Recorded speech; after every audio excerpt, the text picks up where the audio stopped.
अगर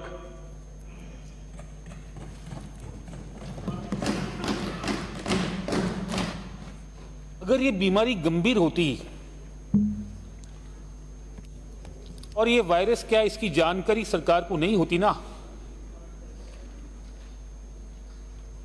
तो शायद सरकार के गुनाह को जनता माफ कर देती। माननीय मंत्री महोदय, ये बीमारी कोई ज्यादा गंभीर नहीं है, बहुत आसान इलाज है इसका। पर सरकार की जो नाकामी रही है इलाज करने में, उसकी पीड़ा प्रत्येक प्रदेशवासी को है। अगर सरकार प्रयास करते, आपने कहा हमने प्रयास किए, मैं खुद गवाह हूं इस बात का और सदन में बोल रहा हूं, आपके प्रयास माननीय मंत्री महोदय जो प्रयास है ना, वो शून्य के बराबर है, शून्य के बराबर। यदि आपने थोड़े भी प्रयास किए होते ना, तो जो लाखों गाय इस प्रदेश में मौत के मुंह में समा गई है, उसमें से अधिकांश को बचाया जा सकता था। ये सरकार की अनदेखी, ये सरकार की बेरुखी, ये सरकार की लापरवाही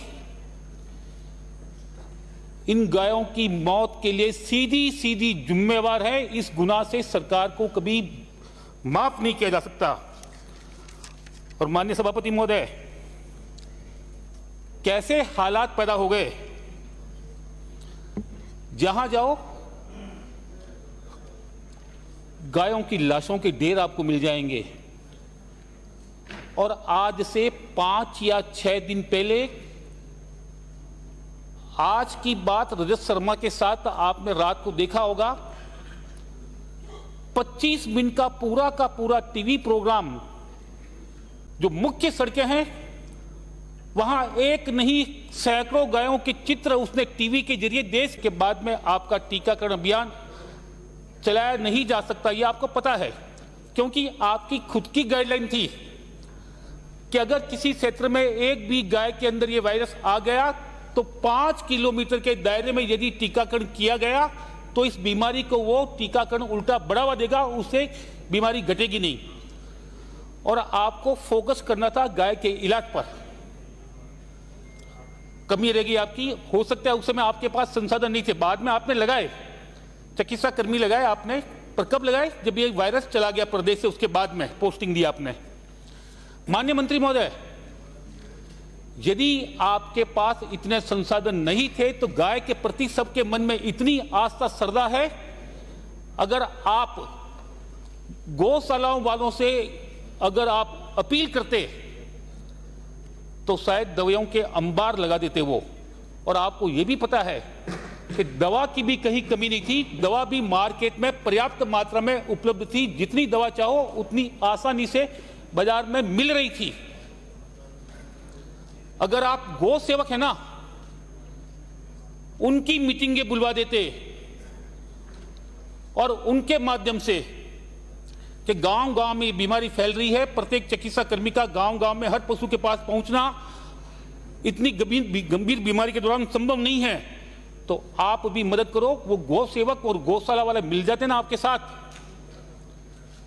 तो शायद ये लाखों गाय जो मौत के मुंह में चली गई है वो बच जाती। माननीय मंत्री महोदय, हालात क्या, जहां जाओ वहां लंपी को लेकर गांव वाले चिंतित, कुछ करना भी चाहते हैं, वो अपनी ओर से कुछ योगदान है राशि का तो वो भी देने को तैयार, गायों के लिए दिन रात सेवा करनी है तो उसके लिए भी वो तैयार, पर उनको पता नहीं है कि उसका इलाज क्या है, उसको दवा क्या देनी है, किस समय क्या प्रिकॉशन रखने, ये उनको पता नहीं।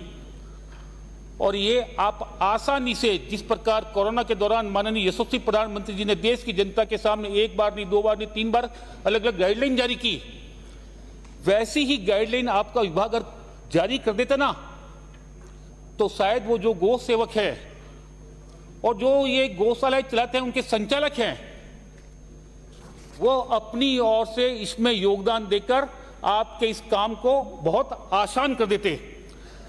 माननीय मंत्री महोदय, मैं ये बात जिम्मेवारी से इसलिए कह रहा हूं कि माननीय सभापति महोदय, मेरे क्षेत्र में भी ये बीमारी फैली, मैंने अपनी ओर से माननीय जिला कलेक्टर को टीके लगाने के लिए अनुशंसा भी दे दी कि 10 लाख का, फिर बाद में पता लगा टीका लगाना अभी संभव नहीं है। तो फिर दवा की बात आई। यह लग गया कि सरकार के पास इतने संसाधन नहीं है, आपके पास इतने चिकित्सा कर्मी नहीं थे। हम भी मानते हैं कि कम समय में इतना बड़ा जो ये काम आया है, आपके चिकित्सा कर्मी उसके लिए अपर्याप्त है। तो चिकित्सा अधिकारियों को बुलाकर उनसे बात की कि गायों के लिए क्या किया जा सकता है, और उनकी जो सुझाई हुई दवाइयां थी वो हमने नोट कर ली। और गांव-गांव में जो गौ सेवक है या जो गौशाला चलाते हैं, उनके माध्यम से बीमार पशु तक उस दवा को हमने पहुंचा दिया। और माननीय मंत्री महोदय, आपको जानकर आश्चर्य होगा, आप पता लगा देना अपने स्तर पर आपके अधिकारियों से कि पाली विधानसभा क्षेत्र या उसके आसपास के क्षेत्र में लंपी बीमारी से ग्रस्त 95% से भी ज्यादा गायों को हम बचाने में सफल रह गए इस मामूली काम के जरिए। यह काम आप नहीं कर सकते थे? माननीय मुख्यमंत्री जी ने वीसी ली, और वीसी के माध्यम से यदि उन्होंने अपील की, अगर वो हर विधायक को अपील कर देते कि अपने अपने पशु चिकित्सा अधिकारियों से बात करके क्या दवाई दी जा सकती है जिससे ठीक हो सकता है, तो विश्वास के साथ कह सकता हूं कि ये जो राजस्थान बदनाम हुआ ना पूरे देश में राजस्थान के ऊपर जो कलंक लगाया है गायों की हत्या का, उस कलंक को धोना अब बहुत मुश्किल हो गया। और माननीय सभापति महोदय, मैं भी एक गौशाला से जुड़ा हूं। 1600 से ज्यादा पशु उसमें है, गोवंश उसमें है। और माननीय सभापति महोदय, आपको जानकर आश्चर्य होगा, राजस्थान की पहली गौशाला होगी। आप सरकार के स्तर पर उसका आकलन करवा देना, उसकी सत्यता पता लगा देना कि एक भी गोवंश वहां इस लंपी बीमारी के कारण नहीं चला है। इसका मतलब इस बीमारी का इलाज था, और आसान इलाज था, कोई बहुत बड़ा इलाज नहीं।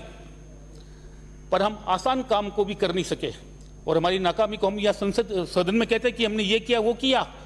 माननीय मंत्री महोदय, ये गायों का जो पाप है ना, इस पाप के लिए आपको कहीं न कहीं खामियाजा भुगतना पड़ेगा, क्योंकि इतना बड़ा पाप इस सरकार की लापरवाही से इस प्रदेश की गाय को हुआ है, जो हमारी आस्था और श्रद्धा का केंद्र है। माननीय मंत्री महोदय, और माननीय मंत्री महोदय, ये लंपी तो अब गई, इसका वायरस तो गया अब।